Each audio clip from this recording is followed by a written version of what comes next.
Hi everyone. Today we are going to discuss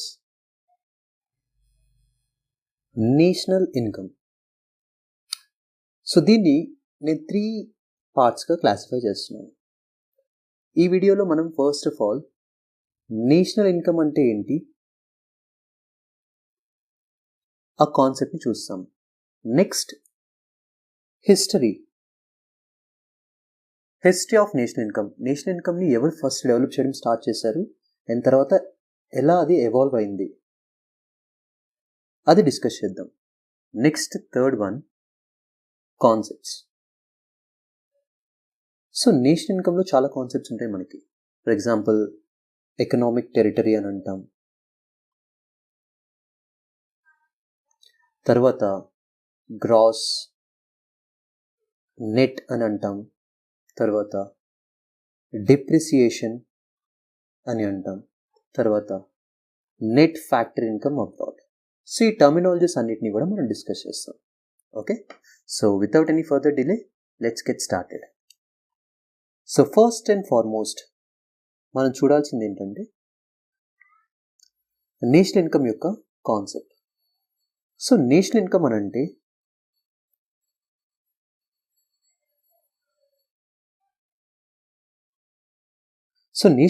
అంటే మన దేశంలో ఉండే అన్ని ఫ్యాక్టర్స్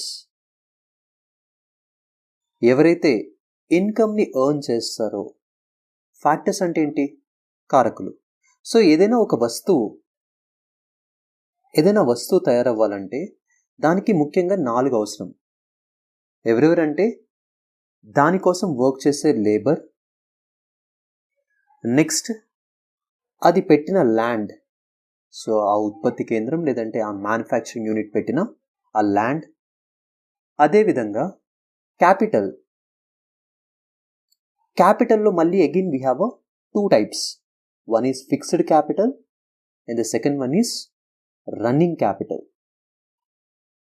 ఫిక్స్డ్ క్యాపిటల్ అంటే ఒక ల్యాండ్ కొనుక్కుంటే ఆ ల్యాండ్ మీద ఇంకా కంప్లీట్గా ఆ కంపెనీ అనేది మ్యానుఫ్యాక్చరింగ్ స్టార్ట్ చేస్తుంది అండ్ ఆ ల్యాండ్ మీద వన్ టైం ఇన్వెస్ట్మెంట్ అనేది వాళ్ళు పెడతారు. సో ఆ విధంగా కొనుగోలు చేసిన ఫిక్స్డ్ ప్రోడక్ట్స్ మనం ఫిక్స్డ్ క్యాపిటల్ అని అంటాం. సో ఇవి లైఫ్ లాంగ్ మార్చవలేదు, ఇంకా అక్కడే ఉంటాయి ఫర్ ఎవర్. నెక్స్ట్ మనం చూసినట్లయితే running capital. So running capital అంటే మనం డైలీ ఆపరేషన్ చేయడానికి ఏదైనా యాక్టివిటీస్ లైక్ మ్యానుఫ్యాక్చరింగ్ చేయడానికి, లేదంటే శాలరీస్ ఇవ్వడానికి, లేదంటే ఒక కొత్త ఎక్విప్మెంట్ కొనడానికి, లేదంటే అప్డేట్ చేయడానికి మనం నిత్యం కూడా కొన్ని ఖర్చులు వస్తూ ఉంటాయి. ఆ స్పెండింగ్ని మనం ఏమంటామంటే రన్నింగ్ క్యాపిటల్ అని అంటాం. So it is called as running capital. Next fourth and the last one is entrepreneurship.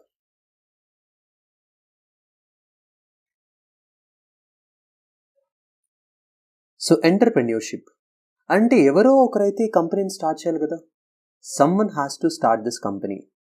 So ఆ పర్సన్ని, ఆ యాజమాన్యాన్ని మనం ఎంటర్ప్రెన్యూర్షిప్ అని అంటాం. సో ఈ 4 ఫ్యాక్టర్స్ వచ్చేసరికి ఎంతైతే ఇన్కమ్ని, క్లియర్గా చూడండి ఇక్కడ ఒకసారి, ఎంతైతే ఇన్కమ్ని అవి సంపాదిస్తాయో దాన్ని మనం ఏమంటామంటే నేషనల్ ఇన్కమ్ అని అంటాం. అయితే దీంట్లో 2 ఇంపార్టెంట్ కండిషన్స్ మీరు గుర్తుంచుకోవాలా. ఒకటి ఏంటంటే బౌండరీ ఎంతవరకు. సో ఇది దేశ బౌండరీయేనా లేదంటే బియాండా. సెకండ్, ఎవరు, which people's income.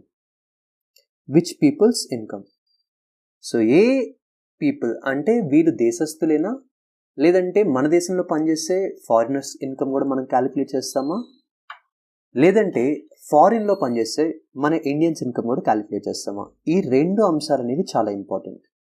So in generally national income అని అంటే మనందరం ఏమనుకుంటామంటే there is only one form of national income which is NNP at factor cost. ఇది నేను ఎక్స్ప్లెయిన్ చేస్తాను, no need to worry.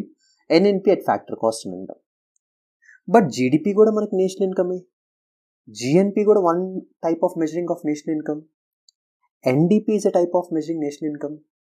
NNP is also a type of measuring national income. ఇన్ని రకాల్లో మనం నేషనల్ ఇన్కమ్ని మెజర్ చేయొచ్చు. ఓకే, సో దీన్ని మనం national income అని అంటాం. వన్స్ అగైన్, అందరూ ఫ్యాక్టర్స్ కలిపి సంపాదించే ఆ సంపాదనని మనం ఏమంటామంటే నేషనల్ ఇన్కమ్ అని అంటాం. సో ఇది within a boundary in an year జరుగుతుంది. సో నెక్స్ట్, అసలు ఈ నేషనల్ ఇన్కమ్ ఎలా వచ్చింది? What is the history behind this national income? So let's see this one.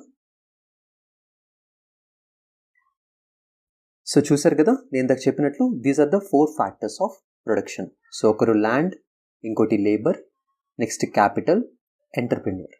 Okay, so ల్యాండ్కి వచ్చే రెంట్ని మనం ఇన్కమ్ అని అంటాం. లేబర్కి వెళ్ళే వేజెస్ని మనం ఇన్కమ్ అని అంటాం. నెక్స్ట్ క్యాపిటల్కి వచ్చే ఇంట్రెస్ట్ని మనం one of the factor of production, దానికి వచ్చే ఇంట్రెస్ట్ని మనం ఇన్కమ్ అని అంటాం. Next enterprise,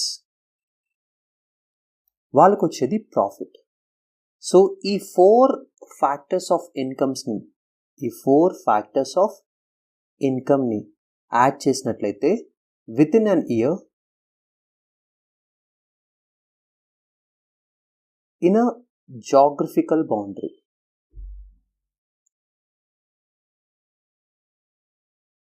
it is called as national income.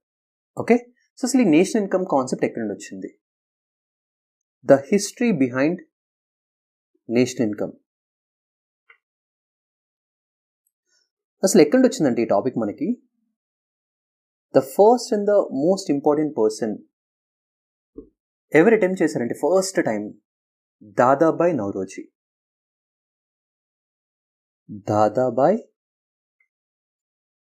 Naoroji. So ఇతను we all know is the very greatest economical critic.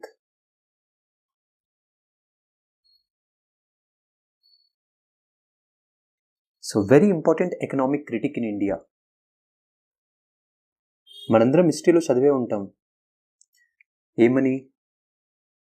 ఇతను ప్రపోజ్ చేసిన డ్రెయిన్ థియరీని, ఎలా మన దేశంలో ఉండే ఇన్కమ్ మొత్తాన్ని ఫారిన్ దోచుకొని వెళ్తుందో వాళ్ళ యొక్క శాలరీస్ రూపంలో, అదేవిధంగా వాళ్ళకి కావాల్సిన పేమెంట్స్ రూపంలో, ట్రాన్స్ఫర్ పేమెంట్స్ రూపంలో, అక్కడ ఉన్న వాళ్ళ ఇండియన్ ఎంబసీలో వర్క్ చేసే వాళ్ళ రూపంలో, ప్రతి ఒక్క శాలరీని కూడా, ప్రతి ఒక్క మనీ కూడా ఎలా దోచుకున్నారో డ్రెయిన్ థియరీలో క్లియర్గా దాదాబాయ్ నౌరోజీ గారు ఎక్స్ప్లెయిన్ చేయడం జరిగింది.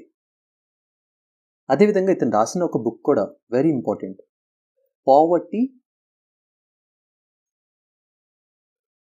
And unBritish rule. సో దీన్ని కూడా మనం చూసాం. సో అంత ఇంపార్టెంట్ పర్సన్ ఇతను 1868లో for the first time national ఇన్కమ్ని క్యాలిక్యులేట్ చేశారు. అప్పుడు క్యాలిక్యులేట్ చేసినప్పుడు మన ఇండియా యొక్క పర్ క్యాపిటల్ ఇన్కమ్ అంటే సంవత్సరానికి సగటున ఒక పర్సన్ ఎంత సంపాదిస్తారు అని క్యాలిక్యులేట్ చేసినప్పుడు మనకు అప్పుడు వచ్చింది 20 రూపీస్, కేవలం 20 rupees. So next major attempt ఎవరు చేశారంటే సెకండ్, ఇతను సైంటిఫిక్ మెథడ్లో చేశారు. అంటే నార్మల్గా కొన్ని స్టాటిస్టిక్స్ని బేస్ చేసుకొని కొన్ని మెథడాలజీస్ని యూజ్ చేసి చేయడం జరిగింది. అది ఎవరంటే డాక్టర్ వికేఆర్వి రావు. ఇతను 1931-32 ఫినాన్షియల్ ఇయర్లో ఈ ఎక్సైజ్ చేయడం జరిగింది. అయితే ఇతను ఎకానమీని మొత్తాన్ని 2 సెక్టార్స్గా డివైడ్ చేశారు. ఒకటి ప్రైమరీ సెక్టార్, రెండోది సెకండరీ సెక్టార్. ప్రైమరీ సెక్టార్కి వచ్చేసరికి మనకి agriculture, next forest, next fishing and అదేవిధంగా హంటింగ్. సో ఈ 4 అంశాన్ని తీసుకోవడం జరిగింది. నెక్స్ట్ సెకండరీ సెక్టార్కి వచ్చేసరికి ఇండస్ట్రీస్, నెక్స్ట్ కన్స్ట్రక్షన్, అదేవిధంగా ట్రాన్స్పోర్ట్ అండ్ ప్రస్తుతం ఉన్న సర్వీసెస్ని కూడా దీంట్లో కలపడం జరిగింది. ప్రస్తుతం సర్వీసెస్ అనేది టెరిషరీ సెక్టార్, బట్ అప్పుడు ఈ పబ్లిక్ సర్వీసెస్ కూడా సెకండరీ సెక్టార్లో తీసుకోవడం జరిగింది. అదేవిధంగా ఇతర బిజినెసెస్ ఏమైనా ఉంటే వీటన్నిటిని. సో ఈ 2 సెక్టార్స్ని అతను డివైడ్ చేసి ఒక సైంటిఫిక్ మెథడ్లో మన యొక్క నేషనల్ ఇన్కమ్ని ఐడెంటిఫై చేయడం చేశారు. అయితే అప్పుడు మన ఇండియా యొక్క పర్ క్యాపిటా ఇన్కమ్, ఒక మనిషి సగటున ఒక సంవత్సరానికి ఎంత సంపాదిస్తున్నాడంటే 62 rupees. 62 rupees. Okay, next third, ఇక్కడ ఏంటంటే ఫస్ట్ టైం అఫీషియల్గా నేషనల్ ఇన్కమ్ని క్యాలిక్యులేట్ చేశారు. సో మనందరికీ తెలుసు సెకండ్ ప్లానింగ్ కమిషన్ అంటే గుర్తొచ్చే నేమ్. సెకండ్ ప్లానింగ్ కమిషన్ అంటే మనందరికీ గుర్తొచ్చే నేమ్ ఏంటి? పిసి మెహలనోబిస్. పిసి మెహలనోబిస్. సో ఇతని ఆధ్వర్యంలో ఫస్ట్ టైం అఫీషియల్ అటెంప్ట్ చేశారు నేషనల్ ఇన్కమ్ని క్యాలిక్యులేట్ చేయడానికి. సో ఆ టైంలో ఇతనికి డాక్టర్ గజ్జిల్, డిఆర్ గజ్జిల్, అదేవిధంగా వికేఆర్వి రావు, వీళ్ళిద్దరితో కూడా సహాయ సహకారాలతో ఈ క్యాలిక్యులేషన్ చేయడం జరిగింది. So PC Mahalanobis along with DR Gadgil and VKRV Rao. So వీళ్ళు ముగ్గురు కలిసి ఈ కమిటీలో కూర్చొని, ఈ కమిటీనే ఫస్ట్ టైం మనం ఏమంటామంటే నేషనల్ ఇన్కమ్ కమిటీ అని అంటాం. National income committee. సో ఈ కమిటీ యొక్క నేతృత్వంలో ఫస్ట్ టైం అఫీషియల్గా నేషనల్ ఇన్కమ్ని క్యాలిక్యులేట్ చేయడం జరిగింది. అయితే ఇప్పుడు 1951లో ఇది జరిగింది. ఈ 1951లో మన యొక్క దేశ పర్ క్యాపిటా ఇన్కమ్ ఎంత అంటే 225 rupees. 225 rupees is the per capita income at the time. అదేవిధంగా అప్పుడు నేషనల్ ఇన్కమ్ ఇండియాకి ఎంత ఉన్నిందంటే, నేషనల్ ఇన్కమ్ ఇండియా ఎట్ 1949-50 ఆ టైంలో మన యొక్క నేషనల్ ఇన్కమ్ ఎంత ఉన్నిందంటే 8,710 crores. ఇది దేశం యొక్క మొత్తం ఆదాయం. అదే ఇది ప్రతి ఒక్క ఇండివిజువల్కి వచ్చిన ఆదాయం. సో రెండింటిని కూడా డిఫరెన్స్ ఉంది. నెక్స్ట్ ఇక మోడర్న్లోకి వచ్చేస్తే మనందరికీ తెలిసిన విషయమే. మోడర్న్లో వచ్చేసరికి సెంట్రల్ స్టాటిస్టిక్ ఆఫీస్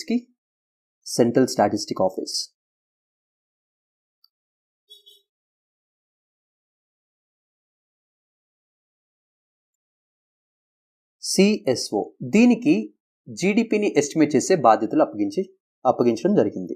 సో జీడిపిని ఎవరు ఎస్టిమేట్ చేస్తారంటే సిఎస్ఓ.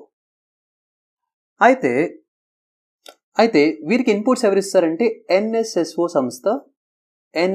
సంస్థ వీరికి ఇన్పుట్స్ ఇవ్వడం జరుగుతుంది.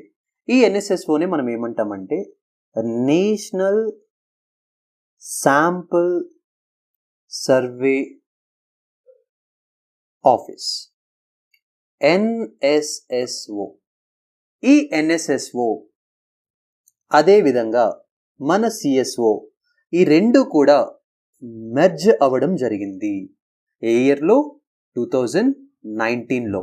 ఈ రెండు మెర్జ్ అయ్యి కొత్తగా ఫామ్ అయిన ఆఫీస్ పేరే నేషనల్ స్టాటిస్టికల్ ఆఫీస్. సో ఈ రెండు మెర్జ్ అయినప్పుడు మనకు ఫామ్ అయిందే నేషనల్ స్టాటిస్టికల్ ఆఫీస్. ఈ ఆఫీస్ డైరెక్ట్గా ministry of statistics and programme implementation, MoSPI అని అంటాం.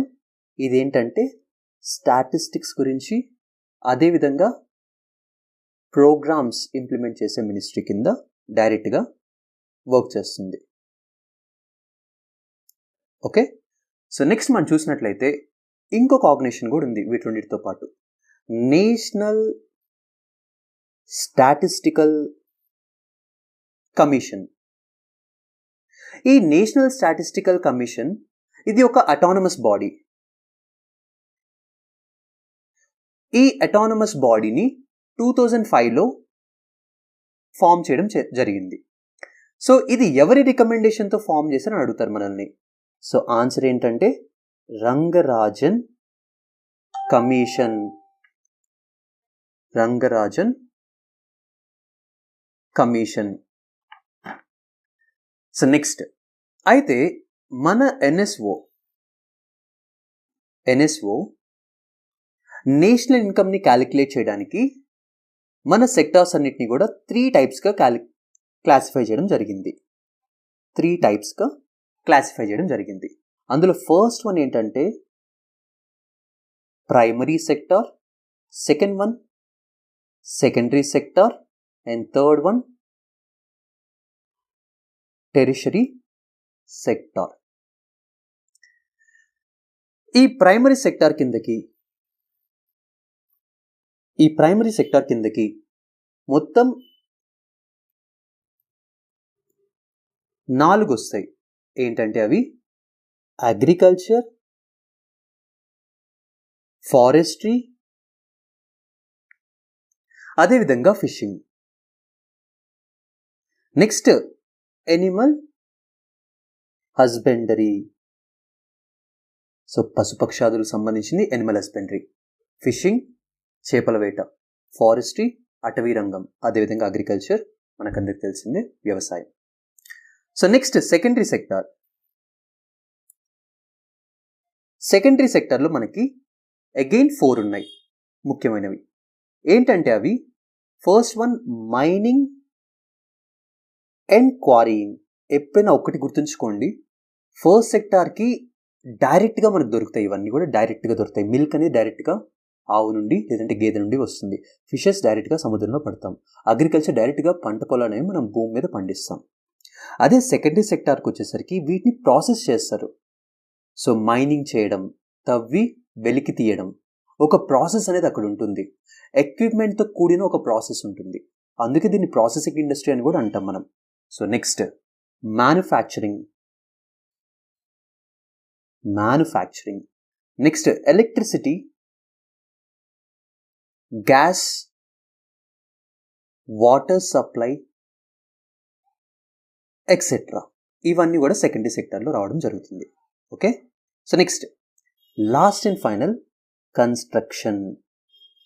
సో ఇవి సెకండరీ సెక్టార్లో ఉంటాయి. వన్స్ అగైన్ మైనింగ్ ఉంటుంది, మ్యానుఫ్యాక్చరింగ్ అంతా ఉంటుంది, ఎలక్ట్రిసిటీ, వాటర్ సప్లై. సో ఈ వాటర్ సప్లై మీకు ఎగ్జామ్లో అడిగే ఛాన్స్ ఎక్కువ ఉంటుంది. సో వాటర్ సప్లై గురించి ఎగ్జామ్లో అడగచ్చు. Water supply is not a primary sector because వాటర్ని మనం ఏం చేస్తామంటే స్టోరేజ్ చేసి దాన్ని పీరియాడికల్గా ఒక చోటు నుండి పంప్ చేస్తున్నాం. Basically it is processing. So that's why water supply. Next construction. Construction అంటే all the raw materials are going to be make into a new construction or new architecture. So ఏదైనా ఒక కొత్త భవనాన్ని నిర్మిస్తున్నామంటే దాంట్లో అన్ని ప్రోడక్ట్స్ని కూడా మనం ఏం చేస్తున్నాం, అమరుస్తున్నాం, వాటన్నిటిని ఉపయోగించుకుంటున్నాం. అందుకే కన్స్ట్రక్షన్ సెక్టార్ కూడా సెకండరీ సెక్టార్ కిందకి వస్తుంది. Next tertiary sector. టెరిషరీ సెక్టార్లో మనకి తెలిసినవే సర్వీసెస్ అన్నీ ఉంటాయి.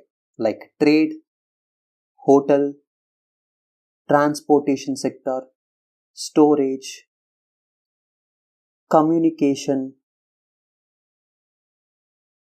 అదేవిధంగా ఇతర సర్వీసెస్. నెక్స్ట్ ఇంకా మనకేముంటాయి, real estate, financial and professional services. అదేవిధంగా డిఫెన్స్ రంగం, పబ్లిక్ అడ్మినిస్ట్రేషన్ అంటే హెల్త్, ఎడ్యుకేషన్, ఇవన్నీ కూడా పబ్లిక్ అడ్మినిస్ట్రేషన్ అంతా కూడా టెరిషరీ సెక్టార్ కిందకి రావడం జరుగుతుంది. ఓకేనా. సో వన్స్ అగైన్ సెక్టార్స్ని జాగ్రత్తగా చూసుకోండి. ఎగ్జామ్లో మనకి డైరెక్ట్ క్వశ్చన్ దీని నుండి వచ్చే ఛాన్స్ ఉంది. ఓకేనా. సో నెక్స్ట్ మనం అనుకున్నట్లే ఈ టర్మినాలజీస్ అన్నిటిని కూడా చూడాలి. సో ముఖ్యంగా మీకు ఈ క్లాస్లో ఇక్కడ నుండి ది మోస్ట్ ఇంపార్టెంట్ పార్ట్ అనేది స్టార్ట్ అవ్వడం జరుగుతుంది. సో ముఖ్యంగా మనము 8 టైప్స్లో నేషనల్ ఇన్కమ్ని మెజర్ చేస్తాం. 8 బ్రాడ్ కేటగిరీస్. 8 అని పర్ఫెక్ట్గా మీరు బై హార్ట్ చేయొద్దు, అంత చెప్పాల్సిన అవసరం లేదు. జస్ట్ నార్మల్గా నేషనల్ ఇన్కమ్ని కొన్ని మెజరింగ్ క్వాంటిటీస్తో మనం మెజర్ చేయడం జరుగుతుంది. సో వాటిలో ముఖ్యమైనది ఏంటంటే GDP, next GNP, next NDP, next NNP. అసలు ఏంటి డొమెస్టిక్ అండ్ నేషనల్ ప్రోడక్ట్? వీటికి మళ్ళీ ప్రతిదానికి ఒకటి మార్కెట్ ప్రైస్ ఉంటుంది, ఫ్యాక్టర్ కాస్ట్ ఉంటుంది. మార్కెట్ ప్రైస్ ఉంటుంది, ఫ్యాక్టర్ కాస్ట్ ఉంటుంది. సో ఏంటి ఇవన్నీ అసలు? సో ఎప్పుడైనా గుర్తుంచుకోండి, the most simple way to learn this thing is to understand the concept. Domestic product, gross. Gross అంటే మొత్తం, డొమెస్టిక్ అంటే విత్ ఇన్ అ బౌండరీ. గుర్తుంచుకోండి, within a boundary. For example మనము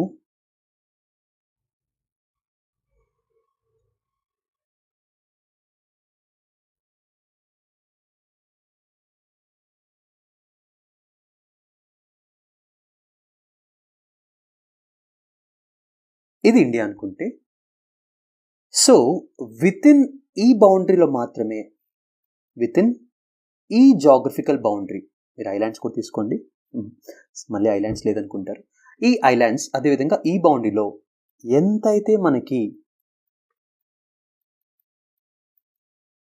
ఇన్కమ్ వస్తుందో, అంటే మనం ఇక్కడ ఉత్పత్తి చేసే ప్రోడక్ట్స్ యొక్క అమ్మకం తర్వాత మనకొచ్చే ఆ ఆదాయం మొత్తాన్ని కలిపితే మనం గ్రాస్ డొమెస్టిక్ ప్రోడక్ట్ అంటాం. దాన్ని మనం ఇంగ్లీష్లో ఏమంటామంటే the sum total market value of all goods and services produced, ఇది important, within a boundary. That means within a country in an year. In an year, ఈ రెండు పదాలు కూడా మీరు మర్చిపోకుండా గుర్తుంచుకోవాలి. Within a boundary, in an year. ఒక సంవత్సరంలో ఒక జాగ్రఫికల్ బౌండరీలో ఎంత market value of goods and services produce అయ్యాయి అనేదే మన యొక్క గ్రాస్ డొమెస్టిక్ ప్రోడక్ట్. ఓకే, ఇప్పుడు ఈ గ్రాస్ డొమెస్టిక్ ప్రోడక్ట్కి నెక్స్ట్ వచ్చే గ్రాస్ నేషనల్ ప్రోడక్ట్కి తేడా ఏంటి?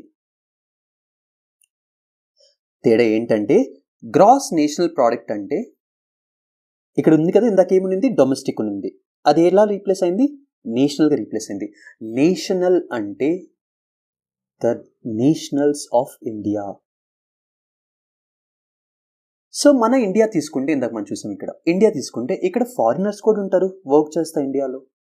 అదేవిధంగా మన ఇండియన్స్ కూడా ఎంతోమంది అబ్రాడ్ వెళ్ళి వర్క్ చేస్తూ ఉంటారు. కానీ ఇక్కడ మనం ఏమనుకున్నాం ఇందాక, విత్ ఇన్ ఏ బౌండరీ. చూసారు ఇక్కడ, విత్ ఇన్ ఏ బౌండరీ అంటే ఈ బౌండరీ లోపల పనిచేసే వాళ్ళు ఉత్పత్తి చేసిన గూడ్స్ అండ్ సర్వీసెస్, వాళ్ళు క్రియేట్ చేసిన గూడ్స్ అండ్ సర్వీసెస్ని అమ్మినప్పుడు మనకు వచ్చే ఆదాయాన్ని మనం జీడిపి అంటాం. అయితే ఇక్కడ మరి ఫారినర్స్ కూడా ఉన్నారు కదా, ఫారినర్స్ కూడా ఉన్నారు, మరి వాళ్ళని ఎక్స్క్లూడ్ చేయాలి కదా? అవసరం లేదు. జీడిపి క్యాలిక్యులేట్ చేసేటప్పుడు we should not exclude the foreigners who are producing the goods and services within India. But when we are discussing about national product, అప్పుడు మనం ఏం చేస్తామంటే, ఈ టర్మ్ వెరీ ఇంపార్టెంట్, గుర్తుంచుకోండి, నెట్ ఫ్యాక్టర్ ఇన్కమ్ అబ్రాడ్. అంటే ఏదైతే money మన దేశస్తులు foreign నుండి సంపాదిస్తున్నారో దాన్ని మనం తీసుకుంటాం. అదేవిధంగా మన దేశంలో ఫారినర్స్ ఎవరైతే సంపాదిస్తున్నారో మనీ, దాన్ని మనం మైనస్ చేస్తాం. సో చూడండి క్లియర్గా ఇక్కడ, ఫ్యాక్టర్ ఇన్కమ్, ఇందాక ఫ్యాక్టర్స్ గురించి చెప్పాను కదా, 4 ఫ్యాక్టర్స్ ఆఫ్ ఇన్కమ్. ఆ factors income from rest of world. So factors income from rest of world minus factor income to rest of world. So వేరే దేశాల నుండి మన ఇండియన్ సంపాదించిన మనీ యాడ్ చేస్తాం, మన దేశంలో ఫారినర్ సంపాదించిన మనీని నెగిటివ్ చేస్తాం. ఇలాగే చేయాలా సార్, ఇక్కడ ప్లస్ పెట్టకూడదా సార్ అని అడుగుతారు. ఇక్కడ ప్లస్ పెట్టకూడదా అంటే బంగారం పెట్టచ్చు. కాకపోతే మనందరికి తెలిసింది మన యొక్క డయాస్పొరా ఫారిన్లో ఎక్కువ ఉంటుంది. మన Indians because of the foreign currency exchange value ఎక్కువ ఉండడం వల్ల ఎక్కువ శాతం మంది బయటికి వెళ్ళి వర్క్ చేస్తారు. Versus for foreigners India is a less attractive market. ఇన్వెస్ట్మెంట్స్కైనా కానీ, ఫారిన్ పోర్ట్ఫోలియో ఇన్వెస్ట్మెంట్కైనా కానీ, ఫారిన్ డైరెక్ట్ ఇన్వెస్ట్మెంట్కైనా, లేదంటే వాళ్ళు ఇక్కడికి వచ్చి వర్క్ చేయాలనుకున్నా, వాళ్ళు ఇక్కడికి వచ్చి నివసించాలనుకున్నా, it's not an attractive destination for the foreigners. కాబట్టి నేషనల్ ఇన్కమ్ క్యాలిక్యులేట్ చేసేటప్పుడు NFIA ఎప్పుడు కూడా మనము ఫ్యాక్టర్ ఇన్కమ్లో నుండి అబ్రాడ్ వెళ్ళే వాళ్ళ యొక్క మనీని తీసేస్తాం. సో మన వాళ్ళు ఎంత జనరేట్ చేస్తున్నారు మైనస్ మన ఇండియాలో ఉండే ఫారినర్స్ ఎంత రెవెన్యూ జనరేట్ చేస్తున్నారు. దీన్ని నెట్ ఫ్యాక్టర్ ఇన్కమ్ అబ్రాడ్ అని అంటాం. సో డొమెస్టిక్కి అదేవిధంగా నేషన్కి మధ్యలో ఏమైనా డిఫరెన్స్ ఉందంటే అది NFIA. ఒకవేళ మనం ఈ NFIAని కనుక మన డొమెస్టిక్కి యాడ్ చేస్తే అప్పుడు మనకు వచ్చే వాల్యూవే గ్రాస్ నేషనల్ ప్రోడక్ట్. ఇదండి. సో బేసిక్గా ఈ NFIA టాపిక్ దేని మధ్యలో వస్తుంది? డొమెస్టిక్కి మరియు నేషన్కి మధ్యలో వస్తుంది. నెక్స్ట్ మనం చూసినట్లయితే ఇక్కడ ఇంకోటి చెప్పాను, గుర్తుందా? NN. ఈ గ్రాస్కి నెట్కి మరి తేడా ఏంటి? Gross and net. గ్రాస్ అంటే తెలుసు మొత్తం, నెట్ అంటే మొత్తంలో నుండి లాసెస్ని తీసేయడం, అంటే డిప్రిసియేషన్ని తీసేయడం. సో గ్రాస్లో నుండి ఎప్పుడైతే మనం డిప్రిసియేషన్ అనేది తీసేస్తామో అప్పుడు మనకు వచ్చేదే నెట్ ప్రోడక్ట్. ఓకే. సో అందుకే జీడిపి ఒకవేళ ఎన్డిపి మధ్యలో మీకు డిఫరెన్స్ తెలియాలని అంటే జీడిపికి ఎన్డిపికి మధ్యలో డిప్రిసియేషన్ ఉంటుంది. ఒకవేళ జీడిపిలో నుండి డిప్రిసియేషన్ని తీసేస్తే మనకు వచ్చేదే NDP. So GDP minus depreciation is equal to NDP. ఇది ఒక రిలేషన్. సో ఈ రిలేషన్స్ నార్మల్గా బుక్స్లో చూస్తే మీకు చాలా టఫ్గా ఉంటుంది. నేను ఒక్కడిని ఈజీ చేసి చెప్పానని నేను చెప్పను, but this is something you have to learn. It's basic concept. ఒక డిప్రిషన్ చూస్తే మీకు గ్రాస్కి నెట్కి మధ్యలో తేడా తెలిసిపోతుంది. అదేవిధంగా ఒక్క డొమెస్టిక్ నేషనల్కి తేడా NFIA గురించి తెలుసుకుంటే తెలిసిపోతుంది. అంత సింపుల్ ఇవి. ఓకే. నెక్స్ట్ ఫైనల్లీ మనకున్నది market price and factor cost. ఇందాక మనం మాట్లాడుకున్నాం ఫ్యాక్టర్స్ ఆఫ్ ప్రొడక్షన్ అని. ఎవరైతే ఒక వస్తువు తయారీలో పార్టిసిపేట్ చేస్తారో వాళ్ళందరినీ మనం ఏమంటామంటే ఫ్యాక్టర్స్ అని అంటాం. ఈ ఫ్యాక్టర్స్కి వచ్చే ఇన్కమ్స్ అన్ని ఇందాక ఫ్యాక్టర్ ఇన్కమ్స్ అని అనుకున్నాం. సో ఈ ఫ్యాక్టర్ కాస్ట్ ఏంటంటే బేసిక్గా ఎంత ఖర్చు అవుతుంది ఒక ప్రోడక్ట్ని తయారు చేయడానికి.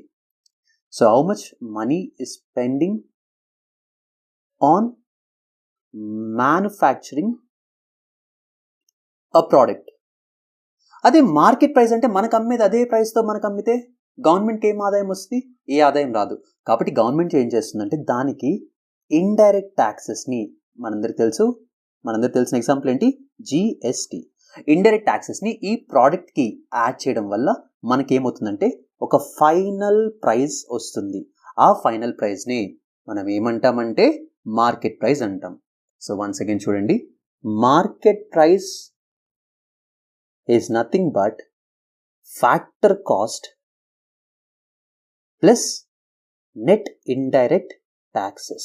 సార్ ఎందుకు మీరు నెట్ ఇండైరెక్ట్ అన్నారు? ఎందుకంటే ఇక్కడ కూడా ఒక తీయాల్సింది ఉంది, సబ్సిడీ. ఒక వస్తువు తయారు చేసేటప్పుడు గవర్నమెంట్ కొన్ని వెసులుబాట్లు కల్పిస్తుంది ఆ కంపెనీకి. సో వాటిని మనం సబ్సిడీస్ అంటాం. సో ఈ సబ్సిడీస్ ఎప్పుడు కూడా ఇండైరెక్ట్ ట్యాక్సెస్ నుండి తీసేయాలి. సో ఏమవుతుందంటే మార్కెట్ ప్రైస్కి ఫ్యాక్టర్ కాస్ట్కి ఇండైరెక్ట్ ట్యాక్సెస్ యాడ్ చేయాలి, అదేవిధంగా సబ్సిడీస్ని తీసేయాలి. అలా వచ్చిందాన్ని మనం నెట్ ఇండైరెక్ట్ ట్యాక్సెస్ అని అంటాం. ఓకే.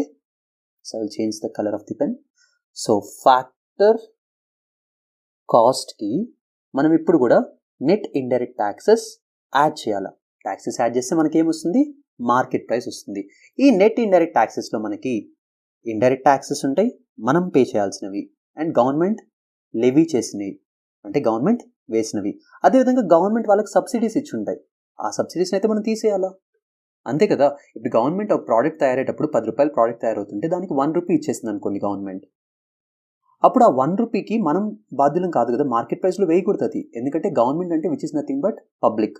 సో పబ్లిక్ గవర్నమెంట్ చేత ఆల్రెడీ పే చేసేసింది. సో ఆ అమౌంట్ని మనం టోటల్గా తీసేయాలి. అందుకే సబ్సిడీస్ని తీసేస్తాం, ఇండైరెక్ట్ ట్యాక్సెస్ని యాడ్ చేస్తాం. సో అప్పుడు వచ్చేది మనకి market price and factory cost. ఇప్పుడు అర్థమైపోయింది కదా, ఒకసారి మొత్తం డెఫినేషన్ రాద్దాం. చూడండి, GDP is nothing but GNP plus డికి ఎన్కి అంటే net factor income abroad. Okay, so GDP is nothing but GNP. So GNP is nothing but GDP plus net factor income abroad. Next, NNP. NNP की GNP की ratio అంటే NNP is nothing but GNP plus depreciation or minus depreciation. GNP కి ఎప్పుడైనా depreciation తీసేస్తే మనకి NNP వస్తుంది, కాబట్టి minus depreciation. Depreciation అంటే ఏంటి?